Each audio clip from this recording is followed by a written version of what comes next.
नमस्कार नमस्कार आपको।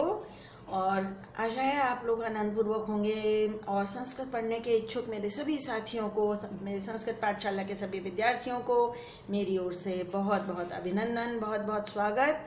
संस्कृत पढ़ना तय किया है आपने, इसके लिए आप बधाई के पात्र हैं।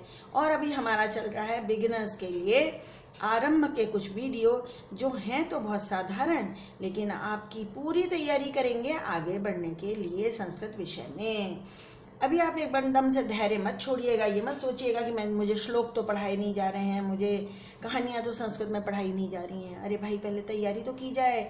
जब नीचे की सीढ़ी पे चढ़ेंगे, आगे बढ़ेंगे, तभी तो सबसे ऊपर पहुँचेंगे। तो धैर्य से पढ़ते रहिए। आज ये लेसन 4 है, ये लेसन 5 और 4 एक साथ आ जाएंगे आपके लिए। वचन, नंबर, इंग्लिश में होता है सिंगुलर और प्लूरल, हिंदी में होता है एक वचन बहुवचन, संस्कृत में मगर एक वचन, द्विवचन और बहुवचन। संस्कृत में अधिक है, द्विवचन भी है, डुअल नंबर भी है। आपने पिछले वीडियो में पुल्लिंग, स्त्रीलिंग, नपुंसकलिंग शब्द पढ़ लिए हैं, तो अब आपके लिए समझना आसान है। एक है तो कहेंगे नरह, एक आदमी, नरऊ, 2 आदमी, नराह, अनेक आदमी। ये वही शब्द लिए गए हैं जो आपने पुल्लिंग, स्त्रीलिंग, नपुंसकलिंग में जिनको आपने जान लिया है। जाने पहचाने, जाने बूझे शब्द हैं। तो एक है तो नरह यानी एक आदमी, नरऊ 2 आदमी, नराह अनेक आदमी, जनः 1 person, जनऊ 2 person एंड जनाः many persons। बालकः 1 boy, बालकौ 2 boys and बालका many boys। Singh 1 lion, सिंहौ 2 lions and Sinha many lions। अब आपको कुछ देखो, संस्कृत बहुत लॉजिकल सब्जेक्ट है, कुछ लॉजिक दिख रहा है। हाँ, अगर एक वचन है तो खाली अह, द्विवचन है तो औ, और बहुवचन है तो आह, है ना। बालकः बालकौ बालकाः, सिंह सिंहौ सिंहाः, शेर। मृगः एक हिरन, डियर, मृगः मृगौ मृगाः। ये मैं मृग मत बोलिएगा इसे, अगर आपने इसे मृग बोला तो ये ऐसे हो जाएगा, फिर मृग, मृग नहीं है, ये है मृग, मृ, री री री, ये री से ऋषि, है ना। कवि, अच्छा ये रह गया भाई, अश्वः अश्वौ अश्वाः, अश्व माने हॉर्स। कवि कवि कवयः, मुनि मुनि मुनयः, मुनि होते हैं ना, ऋषि मुनि, वशिष्ठ मुनि थे। साधु साधु साधव, देखा एक ऊ की मात्रा के अंतर से कितना हो गया हेर फेर। साधु एक वचन, साधु द्विवचन, साधवः मैनी मैनी साधु। शिशु 1 kid, बच्चा छोटा, शिशु शिशु, शिशवः। स्त्रीलिंग शब्द भी देखिए, यहाँ आपने लॉजिक रखा था अह औ आह, यहाँ देखिए कन्या 1 girl, कन्ये 2 girls, कन्याः many girls। आ ए आह, बालिका बालिके बालिकाः, छात्रा छात्रे छात्राः। लता, लता मीन्स क्रीपर, बेल होती है ना, जो ऊपर चढ़ जाती है, क्रीपर। लता लते लताः, माला माले मालाः। कलिका मीन्स बर्ड, कली, कलिका कलिके कलिकाः। नदी नद्यौ नद्यः, ये थोड़ा डिफरेंट है, क्यों? क्योंकि ये ई एंडिंग आ गया ना, देखा ना आपने, ई एंडिंग आ गया। देवी देव्यौ देव्यः, इसीलिए ये हमेशा देखना पड़ता है कि एंडिंग क्या है। मैंने पिछले वीडियो में भी आपको याद कराया था, अकारांत, इकारांत, उकारांत, बस वही। अब नपुंसकलिंग में फलम फले फलानि, पुष्पम पुष्पे पुष्पाणि, पुष्प माने फ्लावर। गृहम गृहे गृहाणि, ये ग्रह नहीं है, ये गृही है। अगर आप ग्रह लिखेंगे ना ऐसे, इसका मतलब होगा प्लैनेट, जो आसमान में प्लैनेट घूमते रहते हैं ना, वो हो जाएंगे ये प्लैनेट्स। हम तो गृही में रहते हैं, धरती हमारा ग्रह है, धरती हमारा ग्रह है, लेकिन हम लोग फिलहाल गृही में रहते हैं अपने घर के अंदर। गृहम गृहे गृहाणि, मैनी हाउसेस। पुस्तकम पुस्तके पुस्तकानि, पत्रम पत्रे पत्राणि, एक पत्ता 2 पत्ते अनेक पत्ते, एक चिट्ठी 2 चिट्ठियां अनेक चिट्ठियां। छत्रम छाता, छत्रम छत्रे छत्राणि। नीडम घोंसला, नेस्ट, नीडम नीडे नीडानी। संगणकम कंप्यूटर, संगणक होता है कंप्यूटर क्योंकि उसे गणना की जाती है। संगणकम संगणके संगणकानि, एक computer, two computer and many computers. ठीक, तो भाई ये तो हुआ वचन, जो हम कह रहे थे ना कि वचन जानेंगे कि वचन क्या होते हैं। इसके साथ में एक इंटरेस्टिंग टॉपिक मैंने और जोड़ा है जो आपको आज जरा बता देना बहुत जरूरी है कि संस्कृत में पंचम वर्ण का प्रयोग कैसे किया जाता है। पंचम वर्ण क ख ग घ अंग, ये पंचम है, ये पहला है, ये दूसरा, ये तीसरा, ये चौथा, ये पांचवा। संस्कृत बहुत लॉजिकल लैंग्वेज है, ये लॉजिक भी सीखना बहुत जरूरी है संस्कृत के लिए। हिंदी में तो हर जगह ऐसे लिख सकते हैं, जैसे लिखा हुआ है संबंध, बिंदी लगा दी, अंतरंग, बिंदी लगा दी। अब सम, इसका उच्चारण म हो रहा है, सम बंध, इसका उच्चारण ना हो रहा है, दोनों के लिए एक ही जगह बिंदी टिका दी। पर हिंदी में होता है भाई, संस्कृत में नहीं होता। संस्कृत में उन पंचम वर्णों को ही लिखना पड़ता है, लिखा जाता है, लिखा जाना चाहिए। अब कैसे, पहले तो इनका पहचाने और इनका उच्चारण तो जाने। क वर्ग, क वर्ग का पहला वर्ण है क, दूसरा है ख, तीसरा है ग, चौथा है घ और पंचम वर्ण है अंग। ये अंग क्या होता है, ये अंग ऐसे उच्चारण होता है इसका। देखो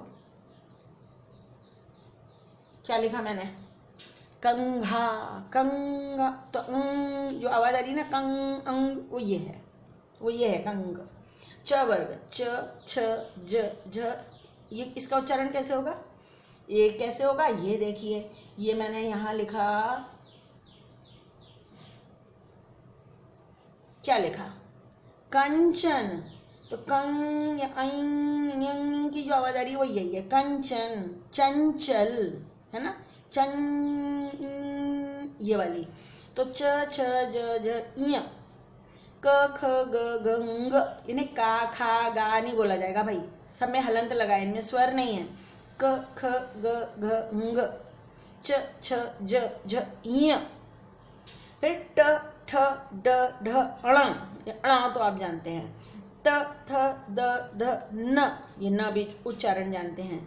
प फ ब भ म, इसका उच्चारण भी जानते हैं। सबसे ज्यादा कंफ्यूजन इसके उच्चारण में होता है, तो हमने जान लिया ये अनुनासिक वर्ण है। इस पंचम वर्ण को अनुनासिक वर्ण कहते हैं क्योंकि ये नासिका से बोले जाते हैं, और इनको अनुनासिक व्यंजन भी कहते हैं क्योंकि व्यंजन तो है ही भाई सारे, ये स्वर थोड़ी हैं। तो यानी मोटी सी बात ये हमारे सामने आई कि ये जो पंचम वर्ण है ये अनुनासिक व्यंजन है, इनमें कोई डाउट हमको नहीं होना चाहिए, ये अनुनासिक व्यंजन है, इनका उच्चारण नासिका से किया जाता है। अनुनासिक वर्ण की जगह अनुस्वार का प्रयोग करते हैं हिंदी में। अब लेकिन ये नहीं देखते हैं कि इसका उच्चारण कैसे हो रहा है। जो हिंदी जानते हैं ना उनके लिए तो आसान है, संबंध, अंतरंग ऐसे बोल दिया, लेकिन जो हिंदी नहीं जानता, जो विदेशी है और हिंदी भाषा सीख रहा है, वो इसमें बहुत कंफ्यूज आ जाता है भाई, बहुत कंफ्यूजन हो जाता है उसके लिए। वो तो तभी पढ़ पाता है जब शब्द को इस तरह से लिखा जाए, संबंध, अंतरंग ऐसे। अब जैसे कि मैं बार बार कहती हूँ संस्कृत बहुत लॉजिकल लैंग्वेज है, तो यहाँ भी एक लॉजिक है इसके उच्चारण में। जब हम कहते हैं अंक और इसको ऐसे लिख देते हैं अनुस्वार लगा के, तो ये अनुस्वार का उच्चारण अपने पर वर्ण के पंचम वर्ण की तरह होता है। देखो ये लिखा है, अनुस्वार का उच्चारण पर वर्ण यानी बाद वाले वर्ण के पंचम वर्ण की तरह होगा। पंचम वर्ण ये हो गए ना। अगर हम कहते हैं अंक, अगर बिंदी लगा भी दी हमने, अगर मान लीजिए हमने यहाँ बिंदी लगा दी है, जरा सा ऐसे कवर करते हैं, अगर बिंदी लगा दी है तो इसका उच्चारण क्या होगा, म न क्या होगा, ये जो अगला अक्षर है ना क, इसके पंचम वर्ण की तरह होगा, अंग, अंक, पंख। अब ये च आ गया, च छ ज ज य, कंचन, च छ ज ज य, संजय, ये ज आ गया था ना, ट। अब ये क्या होगा, घंटा, अंट नहीं, घंटा, ला है घंटा। ऐसे ये ट ठ ड ड ण, खंडहर, ये म नहीं है, जबकि हमने यहाँ पर इसको न का उच्चारण दिया। देखो यहाँ पे जो अनुस्वार है न बोलता है, संत, क्योंकि आगे त था, त का पंचम वर्ण, पर ये खंडहर नहीं है, खंडहर है, इसको ऐसे लिखेंगे खंडहर। संत, मंथन, ये थ है, और थ का पंचम वर्ण क्या होता है, जी हाँ न, इसलिए इसका उच्चारण होगा न, मंथन। ऐसे ही अंधा, न, अंधा, ये देखो ध का पंचम वर्ण है न, तो इसका इस बिंदी का उच्चारण होगा न की तरह, अंधा। ऐसे ही है शंभु, प फ ब भ म, शंभु, ये जो भ है ये प वर्ग का है और इसका पंचम म है, इसलिए अनुस्वार का उच्चारण हुआ म। बिंदु, इस अनुस्वार का उच्चारण ना हो रहा है, इसका तो म किया था, क्यों? क्योंकि अगला वर्ण जो था उसके पंचम की तरह। ऐसे यहाँ पे जो अगला वर्ण है द, उसके पंचम की तरह, त थ द ध न, तो ये बिंदु बना। समझे भाई, ये फर्क है। देखो ना, पंथ आगे थ है तो इसका उच्चारण ना हो रहा है, कंघा आगे घ है तो इसका उच्चारण ग हो रहा है, इसकी तरह। फिर है एक बात और मैंने लिखी हुई है, हिंदी में अनुनासिक व्यंजन लगाने की जगह अनुस्वार लगाने का चलन हो गया। अब हिंदी में तो ऐसे लिख लेते हैं भाई, लेकिन संस्कृत में अनुनासिक व्यंजन ही लिखा जाएगा। जब आप संस्कृत सीख रहे हैं तो आप अनुनासिक व्यंजन ही लिखेंगे, यानी आप पंचम वर्ण लगा के ही लिखेंगे। यानी आपका लिखने का तरीका होगा ये, आप इस तरीके से लिखेंगे। तो भाई आपने क्लियर हुआ आपको कि संस्कृत में पंचम वर्ण का क्या महत्व है। बहुत से लोग कहते हैं ये होते ही क्यों है, आज समझ में आया। जो संस्कृत पढ़ते हैं वो ही समझ पाते हैं भाई।